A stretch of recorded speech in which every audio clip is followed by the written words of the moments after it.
I'll cut it out. This is a pretty boring intro. Probably won't do one. Okay, let's talk about the game. Let's do it. Let's do it.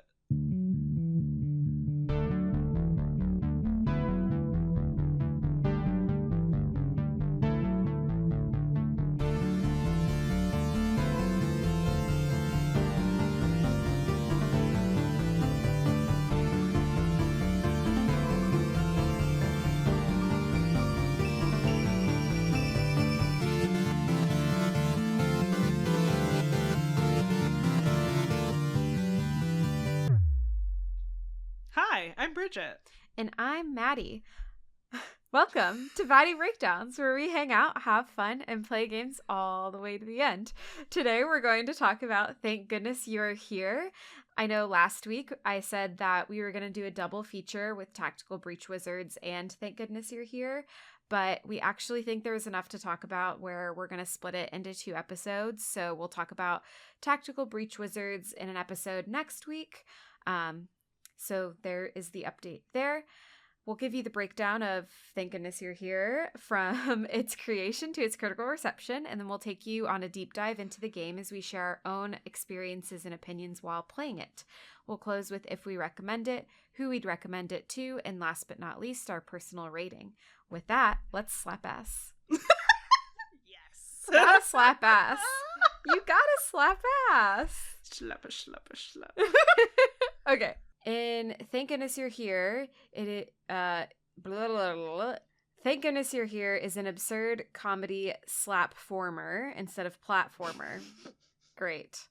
Set Perfect. in the bizarre northern English town of Barnsworth. As a traveling salesman, take the time to see...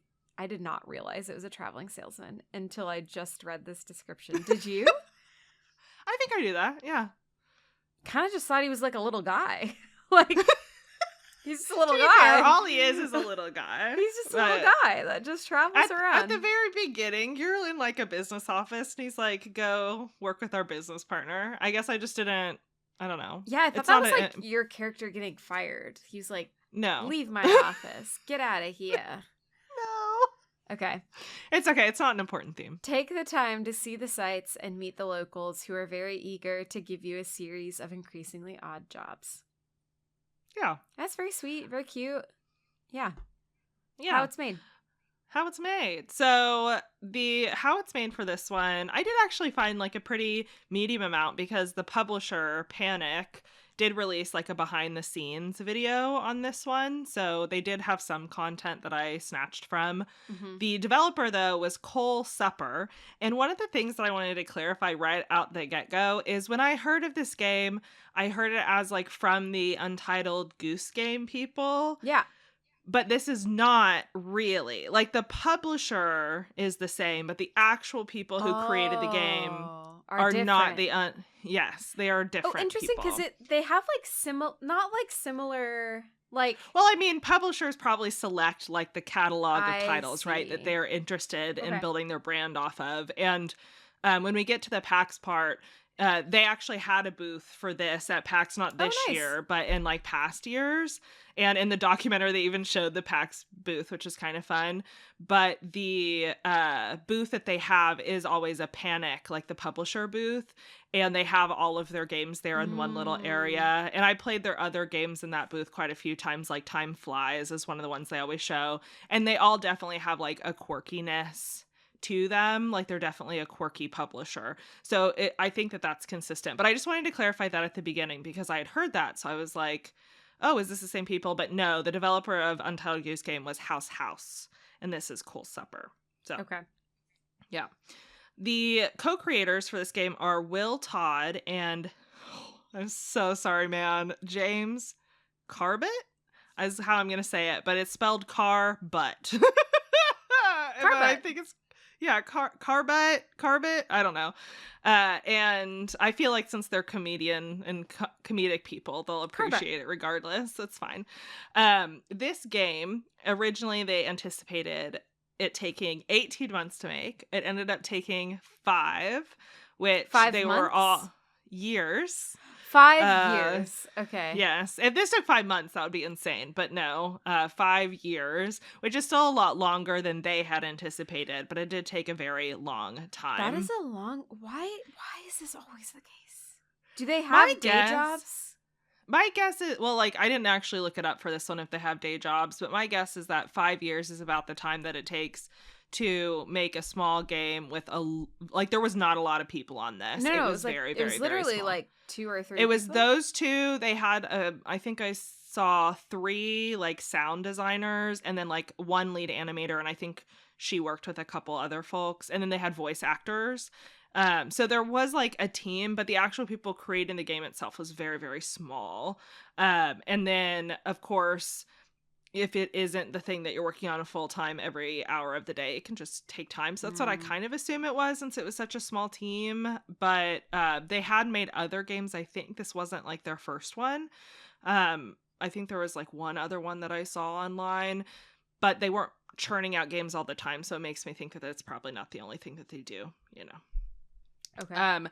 One of the really fun things, and you mentioned it in the description, was that the town itself was a key feature, right, of this game. And the town was inspired by the town that both of the men were born in, like the co-creators. And it was this old coal town, and it became a market town as times changed. And so they wanted this game's town to feel kind of like that, their old hometown, but they wanted to make it a little bit more charming and less depressing. So they said it. Which, amazing. They also really wanted to pay attention to the physicality of the game itself. So they really avoided UI. They avoided popular words like platformer, which you also called out, because it's not really... Exactly. They wanted to set expectations. They wanted to really put the player in the actual physical space and just have them be there. So it's very straightforward when it comes to like the button action presses and all those kinds of things. The key part of this game, right, is the comedy and the like fun and humor of it all. So their game design process was super interesting, because literally they said they would write comedy bits and like just joke back and forth, like say stupid things back and forth. And then that would lead to like the character development and the game design and all those kinds of things. So they would make jokes and they'd be like, is this funny enough? Like, is this the thing that we want to be in here?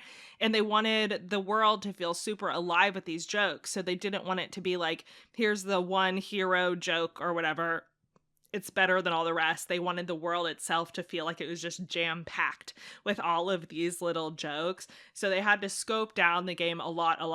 And they always, like, they said they spent a lot of time trimming. Like, they would make a lot of jokes and then pull them out and toss them out and be like, is this one good enough? Do we keep this? What does that look like? And then they kept trimming down the game to be a reasonable size that the world itself could feel like pretty much everything was a joke, which I think that they succeeded at. Yeah, totally. But it was just really interesting hearing a different kind of game development process, because this was very much so comedic forward. Yeah. A lot about like the animation and the kind of cinematic experience almost, which they did actually mention in the little doc too, because the Pip, it was her name, was the animation team lead. And she only worked on the animation the last 16 months. I say only, 16 months is a long time, but like out of the 5 years, she worked about 16 months on the project near the end.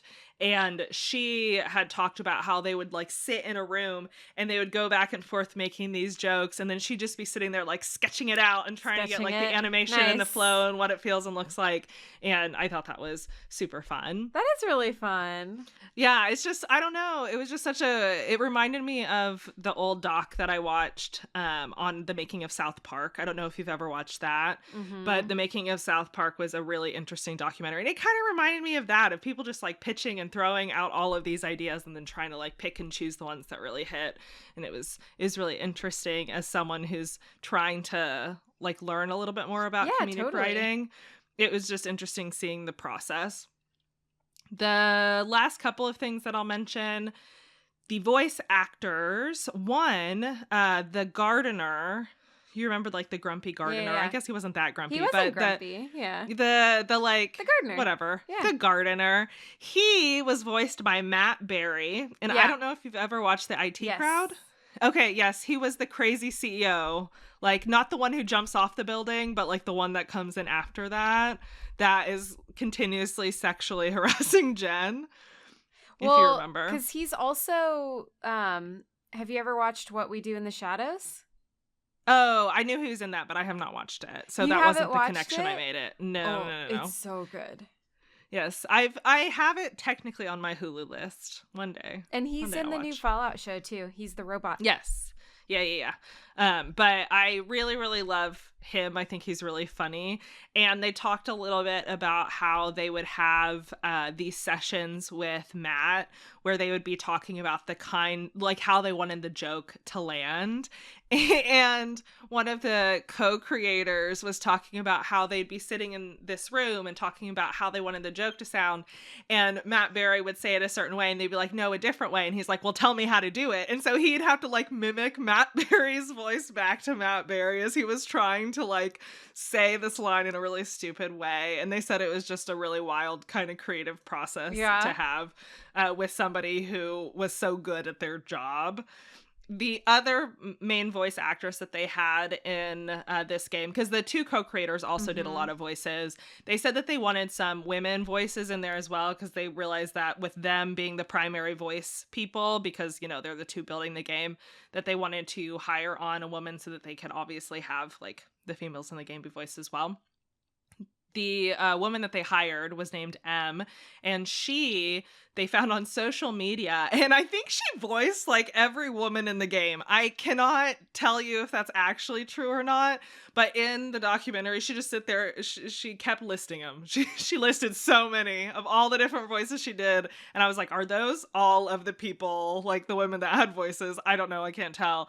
And they said that the way that her process kind of worked is they would draw a picture of what they wanted the character to look like, and then they gave like a brief description, and then all she would do is like sit there. I know. And FaceTime just gave you fireworks. it was a really weird way. Can I do it again? But she would sit there and she would practice and envision what she thinks that person would sound like.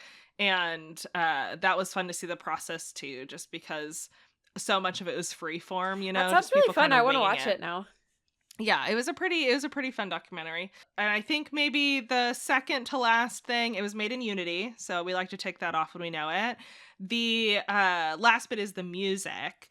And James, one of the co-creators, wrote the music, and he did it with guitar and a trumpet. But then he worked with this cute little band to make the music itself. And there's even, I think, an album that's associated with this game. And the main thing that he wanted to get through with the music was he wanted it to feel lazy, like a Sunday when you're relaxing. But he wanted it to not be cheesy, so he was like sentimental but not overly so. Something that felt kind of like lazy and nostalgic without feeling like a little cheesy. So that was an interesting kind of tone that he was trying to set. But during the documentary, they're like playing the music overlaid while he's saying it. I'm like, yeah, okay, I get it. And the music was really fun for this one, so I thought I'd throw that one in there. And that's it. That's how this was made. I'm sure there's so much more information, but like I said, I had limited time because I remembered I had to do this at 10 a.m. today. So yeah. I mean, that's way sooner than I usually realize I gotta do it. That's true. But yeah, there's how it's made. It was it was really short. It was a really easy watch, and it was fun just to see it because you could tell that they all really loved working on it, and that was just a cute I mean, you thing could to tell watch. like when you're playing it, like you could tell it was fun to work on. Yeah, exactly. Yeah. So I really like when you can like feel the joy from the Yes. creators in the game. I definitely think you could. Yeah. Okay. Critical reception. It has a 90 on Metacritic. It is a Metacritic must play, which is very highly rated. Yeah. 8.3 user score on Metacritic and overwhelmingly positive on Steam.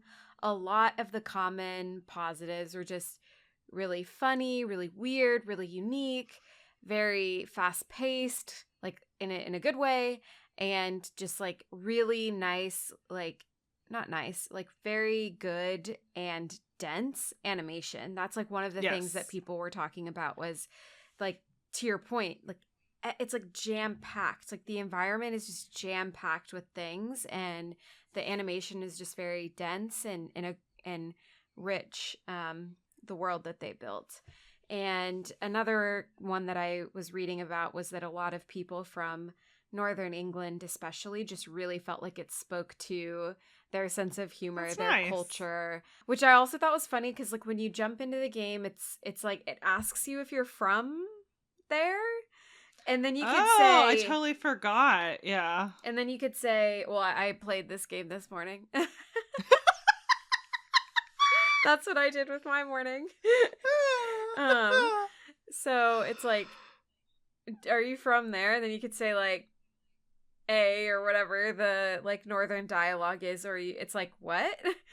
And I wonder if they pull back on the dialect depending on what, like if you pick the what. Because I picked the yes, because I was just like, I was like in it. But I'm curious if you pick the other one. I feel like I would have said what. I feel like that's what I would have done. But I don't know. And now it's impossible to know. Yeah. Well, so the problem is, and our audience should know this, I guess I mentioned at the end of last episode, is Maddie recommended this game to me because she was going to pick it up during a Steam sale, I think, right? And because I have a problem, I just installed the game and played it like the next day. I just played it and then it was over. It was really nice. It was a great way to spend like a Saturday afternoon. It was really fun.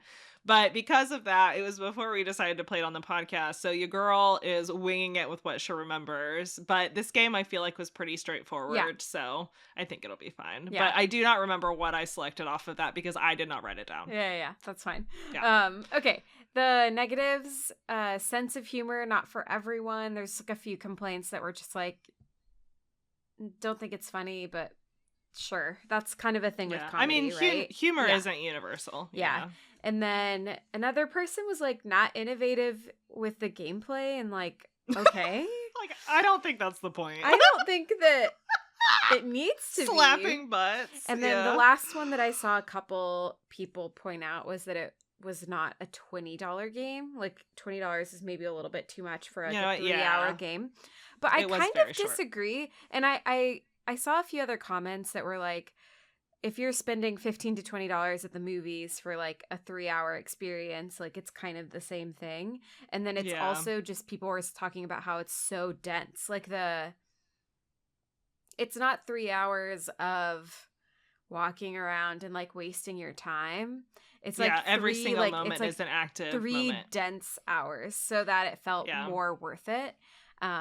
Which I would agree with. And I always think that pricing games is tough because like, I don't know, like the creators spent 5 years on this. Like, that's a lot of years to spend in it. And like, you kind of need to be a business too. And I don't ever mind paying $20 for an indie game. Like, I really don't.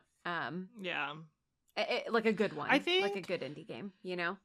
I think 2 to 3 hours it feels hard to justify, but I honestly think the reason it feels hard to justify is because most games are underpriced. Like the amount of work and effort it takes to build these games and then you sell that. Like I'm going to even talk about a AAA, you sell it for like $60. Like that's kind of insane. Like the amount of human hands that to sit there and make that thing and they're like, here it is for $60 only. Like it's kind of, in my opinion, like wildly underpriced. The fact that Stardew Valley existed for $15 is still insane to me. And then you have games like this, and they take 5 years. And is it 5 years of total time? Like, you know what? It probably wasn't full-time 5 years, but it still takes a really long time. And a lot of, like even a small team is still multiple people slaving away over this thing to really make it shine, right? So I don't know. I feel like it feels overpriced to me, but I feel like we generally underprice games. So it's like overpriced for the underpricing that we do. I think that this game being labeled at $20 is interesting because to me, the animation was so good and the cutscenes and the way that it was shown, I actually felt like I was just kind of in a TV show. So your comparison to a movie feels more correct to me. You know what I mean? Yeah. Let's just jump into it. All right, first impressions, Bridget. Yeah. So I had no idea what I was getting into. I just knew that it was a comedy game.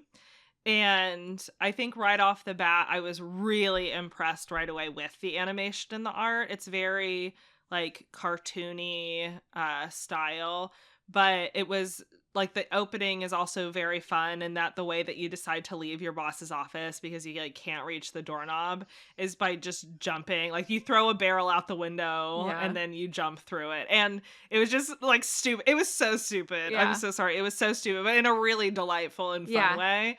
And I just remember being like, oh, this is going to be the game. And I remember walking around and I wasn't sure at all about how to escape this office. And then that's when I realized literally pretty much the only button you had was the slap button. And I'm like, well, what can I slap in here? I'm like, I guess I'm slapping this water tank. Fine, here we go. And so I think that was a really nice start to this game, just because totally. it was just as quirky as everything else, but I really thought that it was a lot of fun. And like I said, the animation was really cool because the intro scene, right, was juxtaposed with actual real footage from what looked like a coal mining town. And I don't know if that footage is real or not, considering like what I found and how it's made, but it was interesting, and it definitely felt like super movie-like because you had all of this really fleshed out animation and then this intro title sequence with the heavy animation alongside this real cut like video footage. It was just really unique. Yeah, and the pause screen also was like a real British town. Oh, yeah. Like a real life British town. And the menu was a real life British town, like screenshot, like capture, versus the animation being this like very quirky, funny animation. My first impression was really similar. Just it was very funny, very British, like very British. It starts with a smash cut, and this is like so fresh in my brain because I literally played this game this morning. It starts with a smash cut of fake commercials. Oh, that are all so funny. The peens, it's almost like peas, almost like beans. It's your peens, and then the buttery tiny pies and the big buttery pies. Nubs. It's just really funny, and the language that it uses is very funny. It's like very like heavy British like dialect, like very heavy. I guess. Casual, maybe casual is not the word I'm looking for, but just like it was very funny. It gave me Monty Python vibes, which I don't know if that would anger British people. I hope not. But just like the absurdity of it, it just reminded me of, I grew up watching Monty Python, and like it was similar absurdity and yeah, it felt very similar to me. Then the last thing that I'll mention is like one of the first things that I found was the mole, and you slap him and he's like, my mole wife. I don't know. It was just, like his little diatribe was really weird and funny, where he was like, you should bring over your wife, and you and your wife can come hang out with me and my mole wife. And it was just very weird, and it was really funny. So I feel like we should talk about the premise and then the mechanics. So the premise of this game that Bridget has kind of already alluded to, but honestly, I did not capture that sounds he like was you a just picked it salesman. up.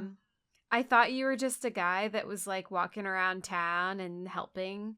So that's why the whole time you're waiting to speak to like the mayor of the town. Well, yeah, I knew that. Yeah. But I thought like, I don't know why. Like you're just there. You're just I'm waiting to speak to the mayor, and then I go and I explore and I do things while I'm waiting to speak to the mayor for some reason I don't know. And you have a jump button and you have a slap button. So that is really the mechanics: is you walk around, you jump, and you slap. And you can slap almost everything. Really, almost everything. Yeah. It's kind of crazy. It is kind of crazy. When Maddie says little guy, you are literally littler than everybody else. You are so little. Yeah. I still don't know why. And sometimes you shrink based on perspective, which is really funny. Like you'll walk into a thing and then all of a sudden you're like the size of like a bean on somebody's face. Yes. And you'll walk out and then you'll be more normal sized. Yeah. I wonder if it makes sense.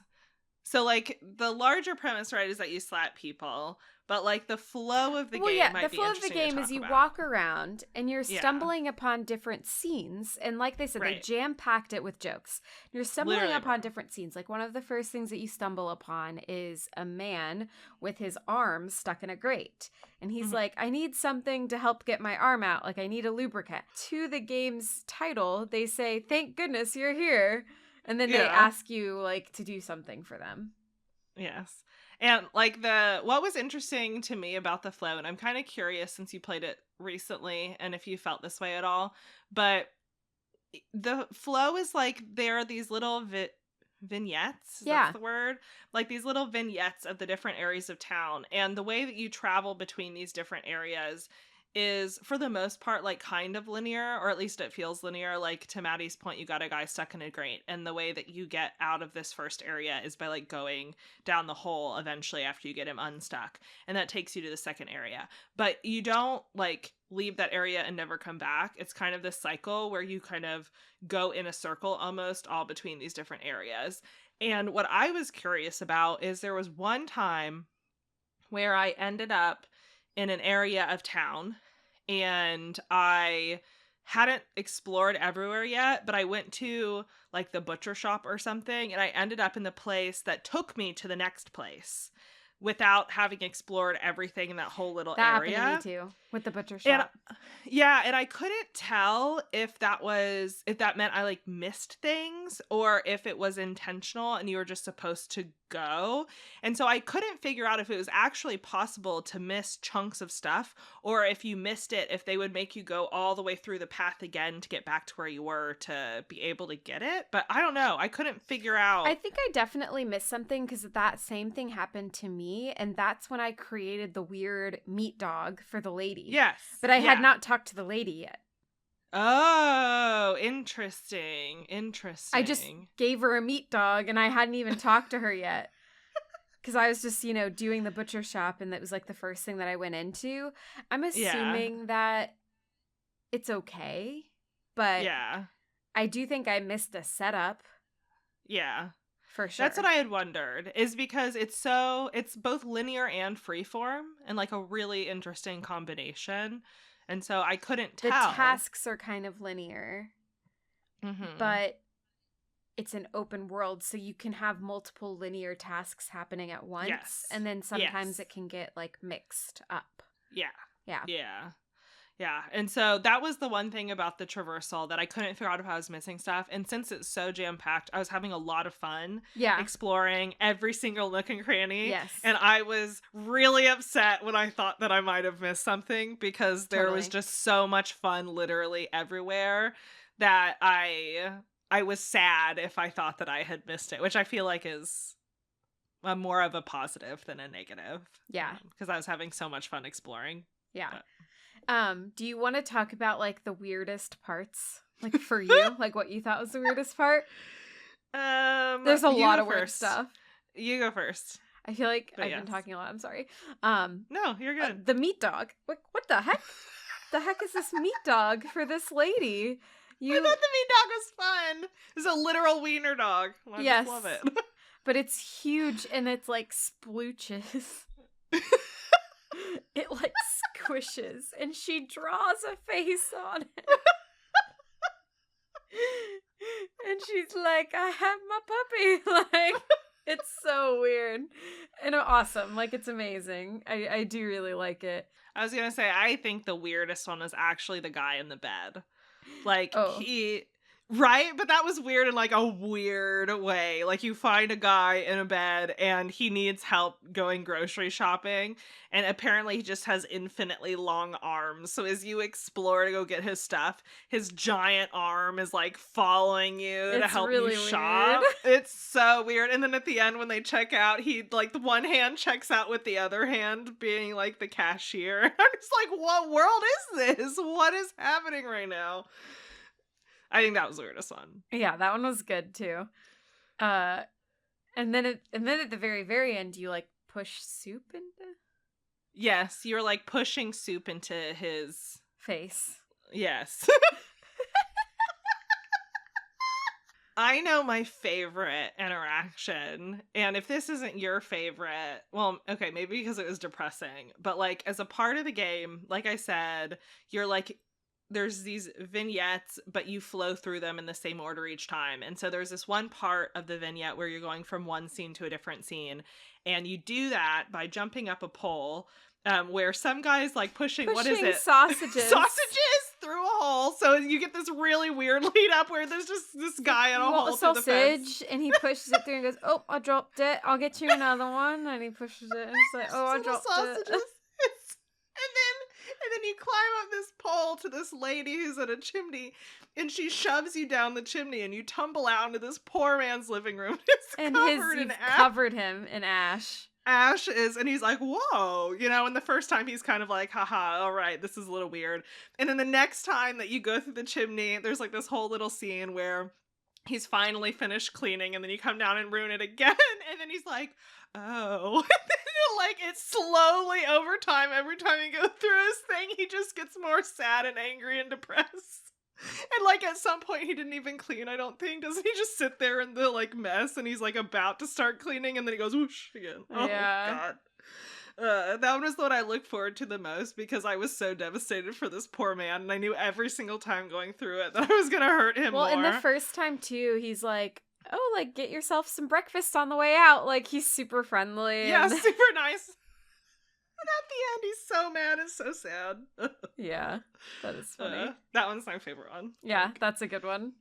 I just liked the little things that just stacked up across the world. Like the lady that was like, oh, I can't have breakfast because the breakfast place wasn't open, and then the lunch place wasn't open. She's like, oh, I guess I'm not eating lunch either. And, like, you keep finding her and she like can't get something to eat. I just think it's very clever, like how the characters like follow the different, they're all very alive. Mm-hmm. Yes. Mm-hmm. Or like the daughter and the father learning to drive, but she doesn't know how, and she keeps like inserting her car in the weirdest places. And yes, it was a really creative way to block off paths. I really liked it. Yeah. Like I liked that part, and yeah, like the mole and the butcher was weird and funny, and yeah, I just think it was just a very rich world. Like, I think that was just my favorite part. I feel like I could sit here and name really funny moments for so long. Like, the other one that's in my head is the silly, like, there's a rivalry between this guy's tiny pies, like the tiny pies, and this other guy's like giant pies. Yes. God, there's just so many little fun things. Exactly. I think you're right. It's just that every single moment felt fun. It was just a very rich world that they built, and very British humor. Yes. It was, I thinking back to the criticism around like innovative gameplay, I would argue that the game felt innovative to me because I hadn't played a lot of games that was so jam-packed in the way that this was. Even if the actual like mechanics of slapping and jumping were pretty, mid, it was a really funny way to tell the story, and I hadn't played a game like it. Like, I'm not sure I could pick a game that was like this. No, and I would say that, like, it shares similarities to Untitled Goose Game, where it's, like, a similar open-ish world with, like, these, like, little vignettes of, like, slapstick, things you're trying to do. And so I think there's something to be said for that. But I like simple gameplay, and I like when the games push the medium in a different way versus... Yeah. I don't think you need, like, a unique game mechanic for it to be a good game. I would argue that this has unique game mechanics as part of it, because to your point, every time you show up to the world, like the area, there's something a little bit different about it. Yeah. So it's changing and it's evolving and it's got like a through line, and that's pretty innovative to me. Like, that sounds hard. Yes, it definitely sounds hard, keeping track of every single scene that you're in when they constantly are changing. Yeah, totally. Yeah. It also had the very best ending sequence of a game I think I've ever seen. And I know that I'm being really dramatic with that because there are a lot of really good games with good endings. But the ending sequence was so fun. Yeah. It was a musical. It reminded me of the Bob's Burger musical-esque like endings that they do. It was really good. It's so good. Yeah, it was just like every part of this game was good. And I know I say it all the time, and you and I both say this, but like, I just love a good short game. Like, I Yeah. just love it. Yeah. I love it. It was really refreshing. When I ended it, I was like, wow, what a nice time. Yeah. Final thoughts, nothing we haven't already said. If you enjoy humor, like Maddie said, it is very British humor. And there was some like potty-ish kind of humor. Mhm. Not like super, but it definitely existed in there. So that's not all of it, but I just wanted to call it out. But if you want just a fun, I would consider it almost like a cinematic experience, an interactive cinematic experience, then I definitely would pick up this game. If you're in a bad mood and you just want something nice and fun to do, I would also do that. It's so funny. I really do like British humor a lot, though. Yeah. So maybe if you don't like that, whatever, but I like it a lot. So it was hilarious for me. Definitely would recommend in general. And then, the rating is hard. I'm in between a 4 and a 5. I'm because I just had like such a fun time playing it. I think I'll say a 4. I need to be more careful with my 5s. But I am pretty borderline this time. I really, really, really liked it. I probably would give it a 4.5 if we had halves. So like a 9 out of 10. I really appreciated it. To Maddie's point, you don't get a lot of really short games that are just like this delightful little bite of joy. And that's what I and felt just this like was. kind of perfect for what it is. Yeah, like, they exactly. just nailed every moment of the game. Yeah. And it didn't like overstay its welcome or anything like that. Yes, I agree. Yeah. So overall, very good. That's and then I guess I'll give it a 4 out of 5. What do I want to pick?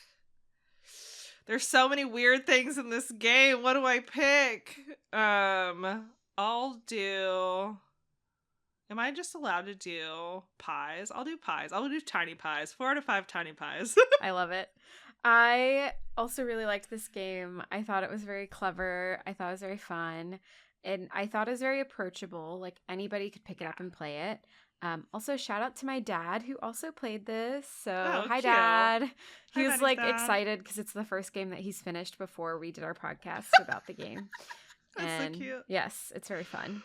So, yeah, I would say for me it was a similar like 4 out of 5, 4.5 out of 5. I thought it was very good. But I am also trying to be more careful with my 5s. And I think that I will just do Little Guys. Oh, Little Guys is a really good one. Yeah. That's a good one. Mm-hmm. Yeah. Time for an on-topic, off-topic? Time for an on-topic. Bridget went to PAX. I'm going to have to figure out how I edit this episode. But I think we mentioned it at the beginning, but I don't know if I'm going to keep the beginning bit because it was we were both very tired. And so, anyways, we're doing an on-topic, off-topic-ish, but it's pretty on-topic because it has to do with gaming. It's pretty on-topic. Yeah. And yeah, I'm very excited to hear how your PAX adventures were. Yeah. So, okay, I did actually take notes at PAX because I love you have that. to wait. You have to wait in line a lot, okay? So I took the time to take my notes. So I will also mention to our podcasting audience that Bridget got her nails done in Xbox colors to rep for PAX, which is like so cute. Okay, there you go. Thank you. They were adorable.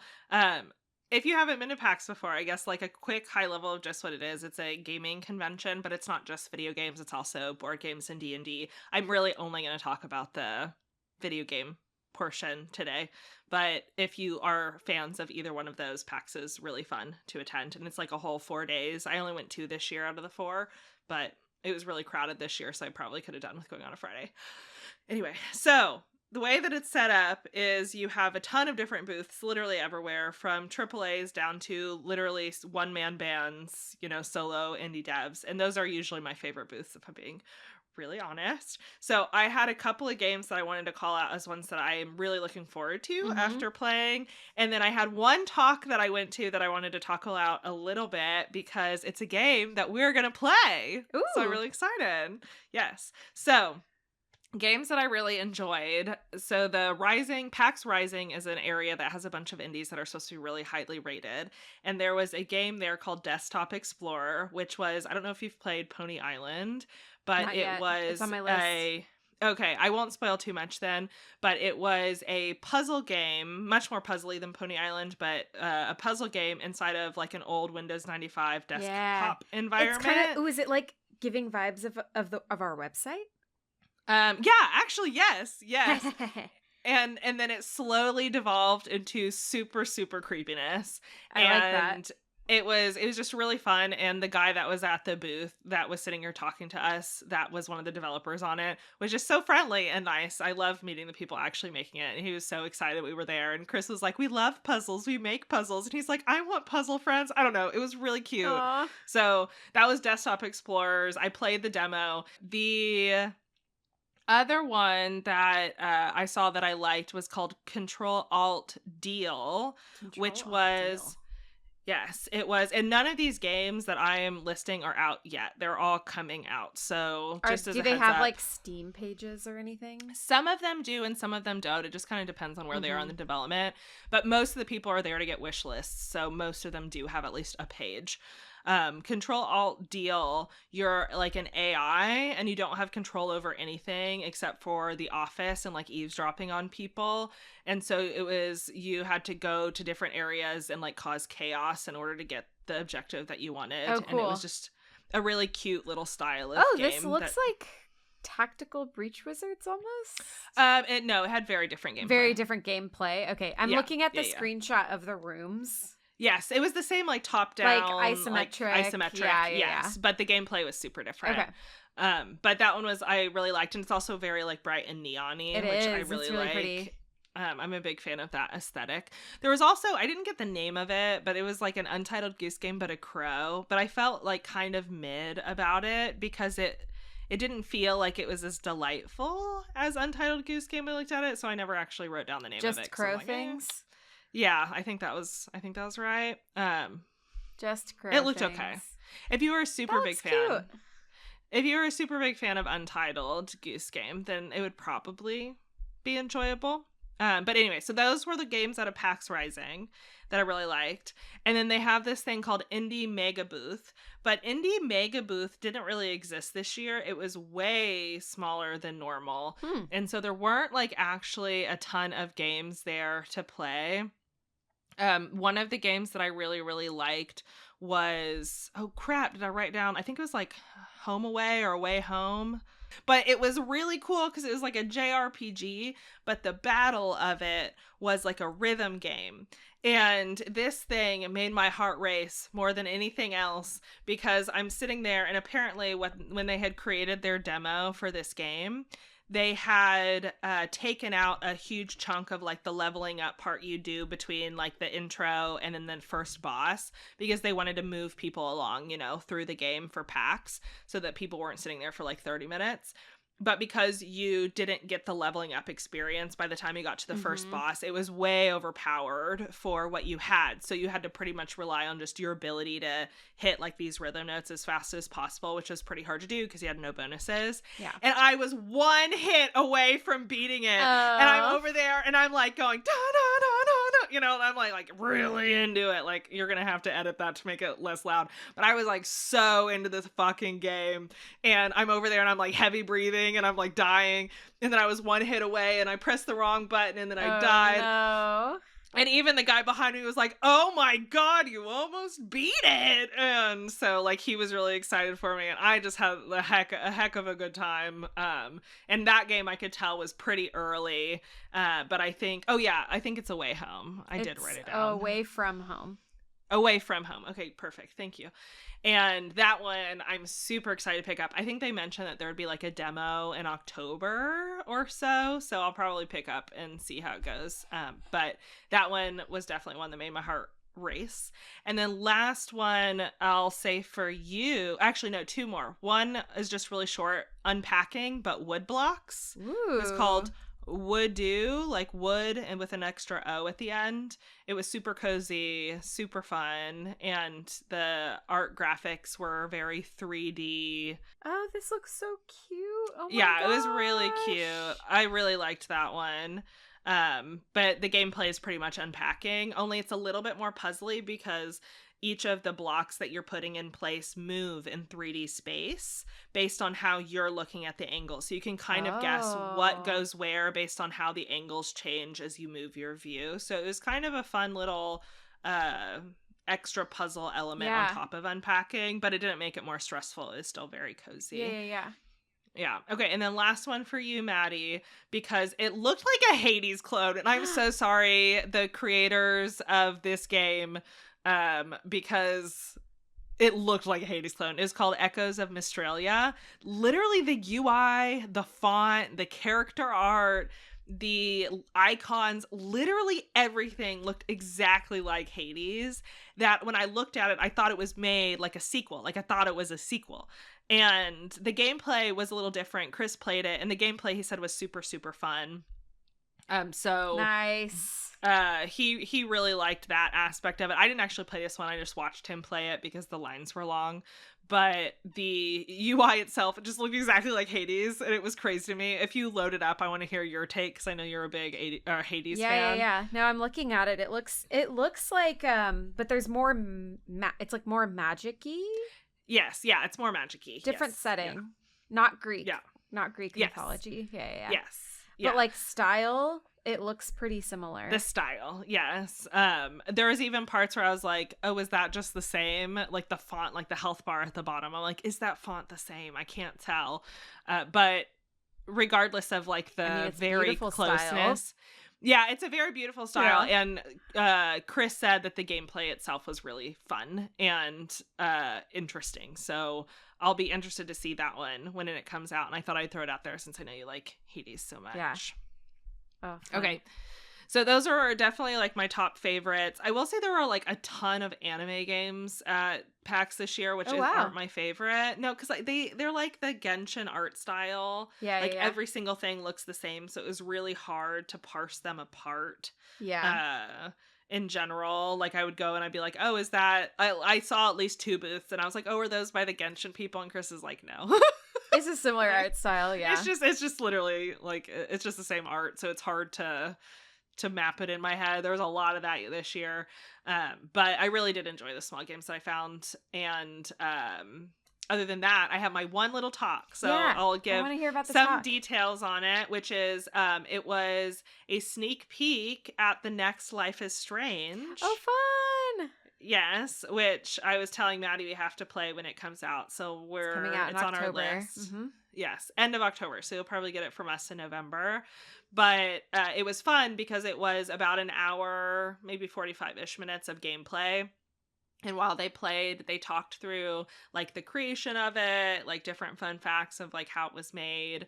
And the person that was on stage is one of the creators of the game. So they didn't work as heavily, I think, on the original Life is Strange. There's been a lot of them now.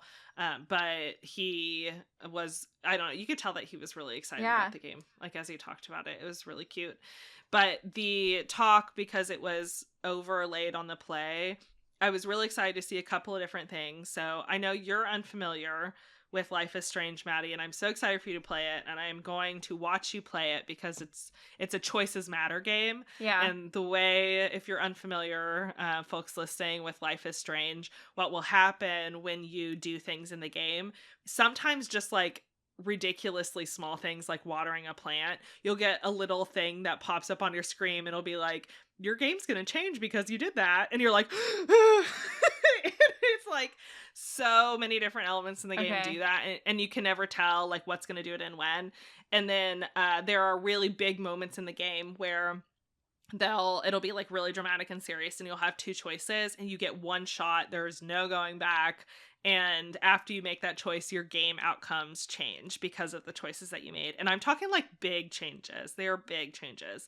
And this is, of course, a game with like multiple endings and that kind of thing. Yeah.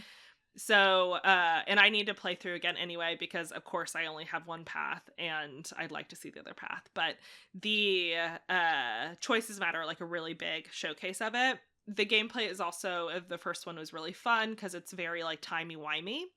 And I played, so there's Life is Strange 2, Life is Strange True Colors, and then what's the other Life is Strange? Oh, the Before the Storm, which is the prequel.